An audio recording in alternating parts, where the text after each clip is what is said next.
Hello, welcome to Art Vent, and today we're going to talk about how to find your style as an artist. So, coming from a fine art background as a painter, we have this term, it's called anxiety of influence. When you love what you do, and it takes years to get good at your craft, and you are studying hundreds, thousands of creators that have come before you that have paved the way.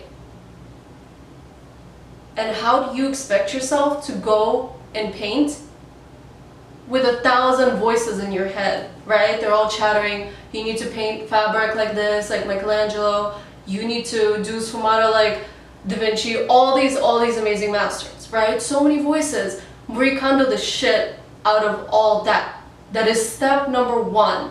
You need to clear all this academic clutter because it's paralyzing you. You cannot make anything with so many great masters telling you how it's done. Get rid of the influence. So keep only 3 people that you really love. And something that you really love. Not something that's, oh, this is Picasso, how can I get rid of a Picasso book? If he doesn't make you happy, if you don't like it, then get rid of it. Keep only 3 people that you really like. They don't have to be well-known masters, but if you like them, that's going to pave the way to you finding your style. Alright, so step 2 in how to find your style. So you have your 3 people that you really love that are in your field. Those 3 masters that are masters to you. Then you need to add an outside influence as well. Something that you really love, but that's not in your field at all. For example, I'm a painter, but I love dance too, so I love zouk dance. So part of this dance, it may not be painting, but I like it because it has my aesthetic in it. So in that dance, I see something that is moving to me, just like in painting, but it's not painting. So while I do it, I'm still being creative in a way that I enjoy, but there's no pressure of being amazing at this one thing. Like for example, Einstein, he also played the violin. He said, I'm never going to be the most amazing violinist, but I enjoy it. It relaxes me, I'm still being creative, but no pressure. So step 2, you need to find a little fun distraction, a creative distraction that's going to help your mind relax so that you can come up with better ideas for your main field. So step 3, and this is so important, especially now. You need to be a recluse for a little bit. Because most artists that I've spoken to who are masters, they are the living Da Vinci's, Michelangelos of our time. Celebrities of their field, in a way. You can't get better than them, right? And they've all said the same thing. After school, I took some time to be alone and to focus on what I like. And I focused on the work. Because being a creative person, being a painter, especially a visual artist, Instagram, Facebook, your own website, you log on there and you see hundreds of images of your friends who are making stuff, people that you follow. You constantly feel this need almost to feed your audience.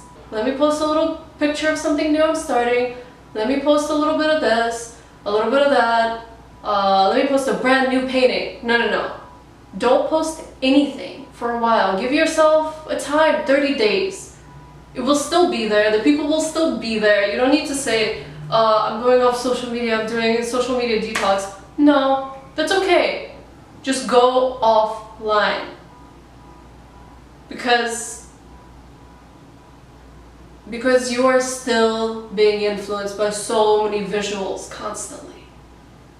And you feel the pressure to post yourself when you are not ready yet, when your idea isn't complete yet. Because your work that you are making, your own style, it's too young for you to get any kind of feedback yet. For example, I used to paint landscapes before, and then I started doing figurative work again. And when I first posted images of new work, and it was too early, I shouldn't have done that. Because the feedback I got was, yeah, it's beautiful, but what happened to the landscapes? oh, but you're such a good landscape painter. What happened? Why the fallout? Like, is everything okay? Just paint that again. That was selling. Just make whatever you are known to make. So just go offline. Because most people that I've talked to that are successful in their field, they say to silence that influence voice from the outside, you just need to lay low for a while. So don't feel like you have to feed your audience constantly, posting something new, showing the direction that your work is going in now. No, what you need to do is just figure out what you want to make first. Set yourself a limit. Okay, I'm gonna make 16 paintings. 3 big ones, 2 medium, and then the rest small, right? And until that series is complete, until an album you made is complete, until a book you wrote is complete, this fresh new body of work, this new baby, do not show it until it's done. Because especially if you're starting to find your style, your own voice as an individual, it's too raw in a way to share this early. Because you will get criticism. You will get people asking, what happened to your older work? I like that better.